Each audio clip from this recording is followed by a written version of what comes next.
అందరికీ నమస్కారం. మిత్రులు, శ్రేయోభిలాషులు, ఈ ముందడుగు మీడియా ఛానల్ సబ్స్క్రైబర్స్ మరియు ఈ వీడియో చూస్తున్న మీ అందరికీ కూడా హృదయపూర్వకంగా నమస్కారాలు తెలియజేస్తూ ఒక చిన్న ప్రయోగం తలపెట్టాను.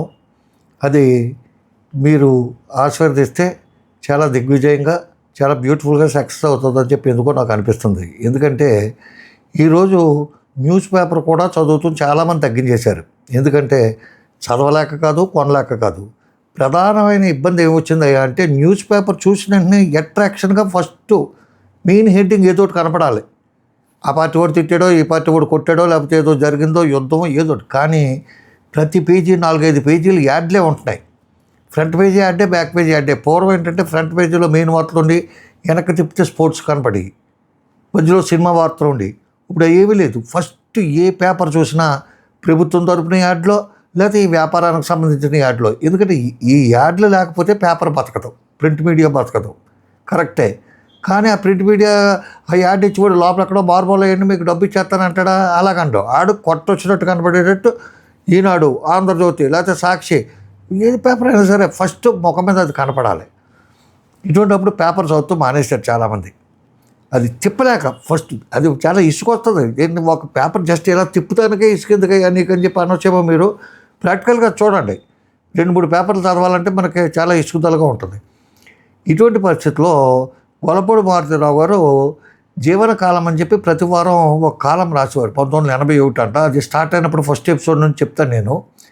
ఆయన ఏంటంటే ఆ వారంలో కానీ, లేకపోతే ఒక ఇంపార్టెంట్ ఒక ఇష్యూ కానీ, ఒక మంచి ఇష్యూ కానీ, ఒక చెడ్డ ఇష్యూ కానీ అది చెప్పేటప్పుడు ఆయన ఒక 2 పేజీలు జస్ట్ పావుటావు కూడా ఉండదు, ఒక టావు కూడా ఉండదు, ఇట్లా మాట 2 పేజీల్లో అయిపోద్ది జీవనకాలం అని చెప్పి. అంటే అప్పుడు న్యూస్ పేపర్లో పడాలి కదా. మరి న్యూస్ పేపర్ ప్రింట్ మీడియాలో 10 పేజీలు రాసి నవల కింద ఎత్తానంటే కుదరదు కదా. అలాగ సుదీర్ఘకాలం పాటు రాశాడు ఆయన ఆ జీవనకాలం అనేది. ఎన్ని పని ఒత్తుల్లో ఉన్నా సినిమా రచయితగా కానీ, సినీ నటుడిగా కానీ, లేకపోతే రేడియోలో పనిచేస్తాం కానీ, నాటకాలు కానీ, వివిధ ఆహ్వానాల మీద ఇలా ఉపన్యాసాలు ఇస్తాం కానీ, రకరకాల ఒత్తిళ్ళలో కూడా ఆయన కష్టపడి జీవనకాలం ప్రతి వారం పంపించేవారు. అది చదివినప్పుడు ఏంటంటే ఇప్పుడు పేపర్ చదివితే బాధగా ఉంది కదా, ఈ జీవనకాలం అప్పుడులో పేపర్లో పడ్డది ఎవరికీ తెలియదు. కానీ ఇప్పుడు అది ఆయన షష్ఠపూర్తి సందర్భంగా బుక్స్ కింద వేసారు. అవి మళ్ళీ నేను చదివాను. ఇది ప్రేక్షకులకి ఒక 3 నిమిషాలు 2 నిమిషాలు గ్యాప్ విషయం, దాంట్లో ఇంపార్టెంట్. మళ్ళీ ఆ విషయం అంతా చెప్పినా మళ్ళీ బోర్ కొట్టేస్తుంది. ఎందుకంటే మీకు ఒక చిన్న విషయం చెప్తాను. ఒక డాక్టర్ గారి దగ్గరికి పేషెంట్లు వెళ్తున్నారు. ఒక ఆయన వచ్చాడంట, కూర్చున్నాడంట. కూర్చుని చెప్పలేక బాధ ఏదో చెప్తున్నట్టు ఏదో ఆయన బాధ చెప్పలేక చెప్పుకుంటాడంట. ఏమంటే మీది పెద్ద వ్యాధేమీ కాదు, ఈ ఊర్లో సర్కస్ పెట్టారు. ఆ సర్కస్లో బఫూన్ అంటారు కదా, మన బఫూన్ అని కానీ, లేకపోతే ఈ హాస్యం పండించడానికి ఒక ముక్కు ఇలాంటి ముక్కు కింద పెట్టుకుని జోకర్లాగా తిరిగి అతను ఒకడు అందరికీ ఎకిలి చేష్టలు చేస్తా, జిమ్మిక్కులు చేస్తా అందరినీ నవ్విస్తూ ఉంటాడు. అతను చాలా బాగా అందరినీ నవ్విస్తున్నాడు అంటే పొట్ట చక్ర ఇలాగా.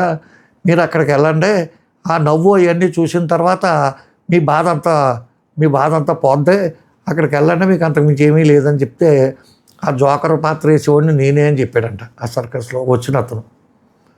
అంటే పైకి నవ్వించేవాడు ప్రతి వాడు జీవితం నవ్వుల కింద ఉండదు అని చెప్తూ ఈ సన్నివేశం ఎప్పుడు చెప్పాడయ్యా అంటే పద్మశ్రీ అవార్డు వచ్చినప్పుడు అల్లూరు రామలింగయ్య గారికి పద్మశ్రీ అవార్డు వచ్చిన సందర్భంగా ఈ కాలం స్టార్ట్ చేసింది. ఈ వ్యవహారంతో స్టార్ట్ చేసి చార్లీ చాప్లిన్ ఇంకా చాలా విషయాలు చెప్పారు. అవన్నీ కూడా పెద్ద సామాన్యవాడికి ఇంట్రెస్టింగ్గా ఉంది. కానీ ఈ జోక్ మాత్రం జోక్ కాదు, ఇది వాస్తవం, చాలా ఇంట్రెస్టింగ్గా ఉంది.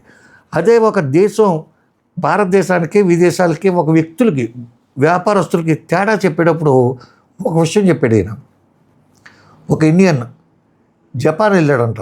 జపాన్ వెళ్ళి అక్కడ పనులన్నీ చూసుకుని వ్యాపార నిమిత్తం దేని నిమిత్తం వెళ్ళి వస్తే ఒక ట్రాన్సాక్షన్ కొనుక్కున్నాడంట రేడియో.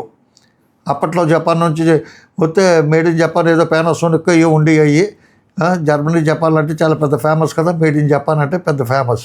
ట్రాన్సాక్షన్ కొనుక్కుని ఎయిర్పోర్ట్కి వచ్చిన తర్వాత అన్నీ అయిపోయి ప్రశాంతంగా కూర్చున్నాక 2 గంటల టైం ఉంది కదా, రేడియో విందామని చెప్పి ఎయిర్పోర్ట్కి వెళ్ళిన తర్వాత ఆన్ చేస్తే రేడియో ఆన్ అవ్వట్లేదంట. రిపేర్ వచ్చింది ఏంటని చెప్పి అక్కడ ఏమన్నా షాప్ ఏమైనా ఉంటుందేమో అని చెప్పి ఆ ఎయిర్పోర్ట్ అంతా తిరిగితే ఎదురుగుండి ఏదో షాప్ కనపడితే అక్కడ తీసుకెళ్ళి ఏమంటే ఇది పలానా చోట కొన్నాను, ఇదిగో ఈ కంపెనీ షోరూంలోనే కొన్నాను, ఇదిగో బిల్ అండి, ఇది పని చేయట్లేదు, కొంచెం రిపేర్ చేసి పెడతారా అని చెప్తే ఆయన ట్రాన్సిస్టర్ తీసుకుని టేబుల్ మీద పెట్టి మీకు ఈ షాప్లో నచ్చిన ట్రాన్సిస్టర్ ఏది ఉంటే అది పట్టుకెళ్ళిపోండి అని చెప్పన్నాడంట. అదేంటంటే నేను కొన్నది వేరే చోట కదా, మీరు ఎందుకు ఇస్తారో అని చెప్పాను. మీరు కొన్నది జపాన్లో కొన్నారండి, నా దేశం వచ్చిన అతిథి మీరు, నా దేశంలో మీరు వస్తువు ఇది, మీరు దేశం దాటిన తర్వాత ఫలానా దేశంలో కొన్న వస్తువు పనిచేయట్లేదనే పేరు మాకు రాకూడదు, అతను నాకు తిరిగి రీప్లేస్ చేస్తాడు, నాకు ఆ నమ్మకం ఉంది, మీరు పట్టుపండి అని చెప్పాడంట. అదే ఉదారత మన భారతదేశంలో అదే కంపెనీ షోరూమ్ మనం విజయవాడలో కొంటే అది హైదరాబాద్లో మార్చమంటే లేదంటే మీరు విజయవాడ వెళ్ళి మార్చుకోండి, తలకాని పేరు పెడతామని చెప్తాడు. అలాగా ప్రతి సన్నివేశానికి ఒక కథ కానీ ఒక వెటకారం కానీ ఏదో జోడిస్తూ అన్నీ కూడా కొంచెం ఇంచుమించు ఆయన రాసిన జీవనకాలం అంతా కూడా వెటకారంగానే ఉంటుంది. కానీ మనిషిని ఎక్కడో చోట టచ్ చేసి, అన్యాయాన్ని టచ్ చేసి దానికి భయపడకుండా మెడ్రాస్లో ఉండే తమిళనాడు గవర్నమెంట్లు కానీ తమిళనాడు కానీ చాలా విషయాల్లో ఎక్కడా ఏమీ భయపడకుండా రాజీ పడకుండా ఆయన చేసిన జీవనకాలానికి సంబంధించిన ఈ పుస్తకంలో ఉన్న చాలా ఉన్నాయి జీవనకాలానికి సంబంధించిన ఎస్సేలు. అందులో ఉన్న ప్రతిదీ కూడా ఒక 2 నుంచి 3 నిమిషాలు, మ్యాక్సిమం 3 నిమిషాల లోపు 2.5 నిమిషాల్లో కుదించి ఆయన ఫోటో పెట్టి గొల్లపూడి వారి అడుగుజాడల్లో కానీ లేకపోతే ఆయన యొక్క ఆశీస్సులతో కానీ ఈ కాలం మళ్ళీ ఒకసారి సమకాలీన రాజకీయాలకి రంగరించి పాతవి చెప్తూనే అది ఏది తీసినా సరే ఇప్పుడు రాజకీయాలకి కానీ ఇప్పుడు సన్నివేశాలు కానీ ఇప్పుడు ప్రభుత్వానికి చేసే పనులు కానీ ఇప్పుడు ప్రజలు అనుభవిస్తున్న బాధలకు కానీ కష్టాలకు కానీ సుఖాలు కానీ ఈ 40 సంవత్సరాల వ్యత్యాసంలో ఏమీ అక్షరం పొలిపోకుండా కరెక్ట్గా సూట్ అవుతుంది, దాన్ని మ్యాచ్ చేస్తూ ఒకసారి మళ్ళీ ప్రయత్నం చేద్దామని చెప్పి వాళ్ళ అబ్బాయికి కూడా ఫోన్ చేసి అడిగాను.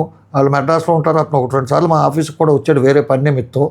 అతను కూడా అడిగాను, ఇట్లాగ ఉపయోగించుకుందాం అనుకున్నామన్నా ఆయన పేరు జీవనకాలం గొల్లపూడి వారి జీవనకాలం ఆదర్శంగా ఇట్లా మళ్ళీ ఒకసారి ఒక ప్రయత్నం చేద్దాం అనుకుంటున్నాం, అందులో చిన్న వీటిలు వాడుకుంటుంటే తప్పనిసరిగా దాన్నే ఉంది, అది పబ్లిక్లోకి వచ్చేసింది కదా, పుస్తకంలోకి వచ్చేసినాయి అని చెప్పి ఒకసారి ప్రయత్నం చేస్తాను, అది రేపు నుంచే ఒక్కో ఎపిసోడ్ కింద నేను పెడతా ఉంటాను, దాని మీద మీ అమూల్యమైన అభిప్రాయాలు లేకపోతే విమర్శలు ఏమైనా ఉంటే నాకు చెప్పండి, అందులోనే పోస్ట్ చేయండి. నేను ప్రతి విమర్శ చూసి సరిదిద్దుకుని మంచిగా తయారు చేస్తే అది ఒక బ్యూటిఫుల్ కాలం అవుతుంది. ప్రతిరోజు ఆడికి బడి ఏడిచి ఈడికి బడి ఏడిచి ఆ రొక్కు వ్యవహారాలు, ఆ బుక్ వ్యవహారాలు, ఆ చెత్త వ్యవహారాలు, కొంచెంసేపు రామాలయం అని చెప్పి, కొంచెంసేపు గుంతెనమ్మగుడి అని చెప్పి, కొంచెంసేపు ఏమో ఎస్సీ రిజర్వేషన్ అని చెప్పి, కొంచెంసేపు ఏమో క్రిస్టియన్ మైనారిటీల గొడవలు, లేకపోతే ఇది దళిత క్రిస్టియన్స్ ఈ గొడవలు ఆ గొడవలు పనికి వచ్చి గొడవ ఒక్కటి లేదండి.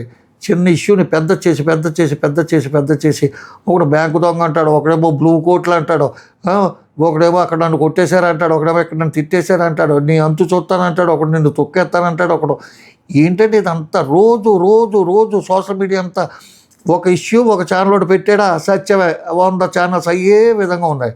అలా కాకుండా రోజు కూడా ఒక విధంగా 1-2 పెడతాను, ఒక 5-6 నిమిషాలు దీన్ని కేటాయించగలిగితే ఇది సక్సెస్ అయితే మిగతా వాళ్ళు కూడా డెఫినెట్గా దీన్ని ఫాలో అవుతారనే నమ్మకం నాకుంది. కాబట్టి దయచేసి రేపు నుంచి పెట్టి ఈ వీడియోని మాత్రం తప్పనిసరిగా చూస్తారని ఆశిస్తూ నమస్కారం. రామాంధ్రరావు, జై హింద్.